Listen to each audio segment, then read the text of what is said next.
How often have you asked the question, what's that book like? Have you seen that movie? Did you like it? And how often have you got the response, uh, yeah, it's nice. Yeah, read it. I liked it. It's an easy read. Yeah, Salman Khan was good. Go watch it. Tell me one thing. How much did these responses add value to you in terms of letting you have information which enables you to take a reasoned decision on whether or not to read that book or whether or not to watch that movie? The moment you give a response which communicates information which enables the other person to take a proper decision on what to do, you are in effect giving that person a review. A review is that review. You are going through that phase, watching that place all over again and communicating something about it to the other so that the other is able to take a decision on whether to actually go through that experience or not. In a review, there are certain basic things which need to be taken care of when you're doing one. Now, this review could be a written review or it could be a review which you are recording on video. I will first talk about reviewing a book. And in this case, I'm going to be talking about reviewing a book for a video or for making a presentation before a live audience. Now, a video about a book or a presentation about a book review will consist of three parts, like almost any other speech: an introduction, a main body, and a conclusion, which will also include a call to action. Now, what is an introduction? The introduction is the hook, something you have to give to the audience in order to engage them from the very first instance. Now, this hook can be a question, the answer to which will lead to the text of the book.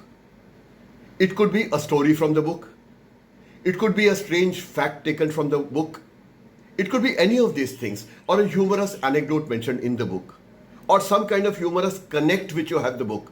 Maybe how you picked up the book, how you actually got to reading it, whether somebody recommended it. Something like this you can put in the beginning, but it has to be essentially engaging. I will demonstrate later on how that's done. Then you come to the main body, which should consist of at least 3 points. These 3 fingers keep coming up every time I mention the main body of a speech, because 3 is the magic number, which for some reason psychologists tell us is the number of maximum things that a person can absorb at a given moment of time. So the thumb rule in speaking is that you have 3 main points, and if the speech is longer, you have 3 sub points each. You don't go into 5, 6, 7 points as a longish thing. By definition, a book review or a movie review or a web review or a hotel review is essentially not a very lengthy exercise. Therefore, you have only 3 points. Regarding a book, what would you say? First, the name of the author, what year he wrote the book in, what genre is the book in. Is it a murder mystery? Is it a book on psychology? Is it a self-improvement book? You mentioned all that. You give a brief history of the book, when it was published and so on. And then you get on to the main body, the second point. The second point will consist of the story of the book, briefly summarized. Do you want to give away the ending? In a murder mystery, maybe not. I personally would not ever do that. In a book on psychology, there is no ending. A self-improvement book, there is no ending. You just need to bring home the various lessons that the book is imparting to you. And the third would be comments on the language of the book. Is it difficult language? Is it an easy read? Can you flip through it from cover to cover? Do you need to stop and think in between in order to absorb what the book is saying? Now, comments about the language and the style of the book. This comprises the main body. And then you come to the conclusion. In the conclusion, you will have an analysis of what you felt about the book. Did I like the book? Was I repelled by it? Was I disturbed by things said in it? What are the strengths of the characters built up? Has the author built up the characters properly? Has the author used the proper language for depicting certain characters? And then, of course, you come to, after the conclusion, you come to the recommendation. You give your analysis as a part of the conclusion, and then you say, I recommend that you go read this book, or avoid it, it's not worth it. The same would apply to a movie review. In the case of a movie review, for instance, You will first, of course, have a hook. Then you go on to discuss the director, the actors, explain the genre of the movie. Is it an action movie? Is it a comedy? Is it a family drama? You mentioned that.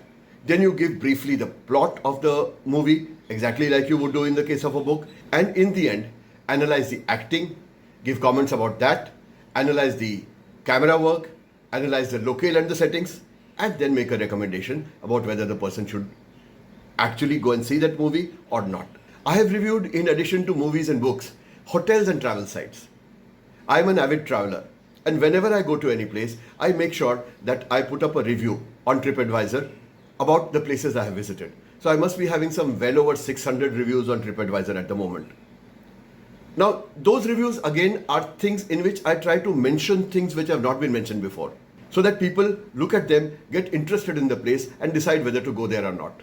And in case of any drawbacks in the place or the place is not being worth it, I have often recommended that they should not visit it, or if they are in a hurry, they should avoid going there. Now, that is the real object of a review, that the person listening to it or reading it should be able to take a decision on whether to go ahead and visit that place, read that book, watch that movie or not.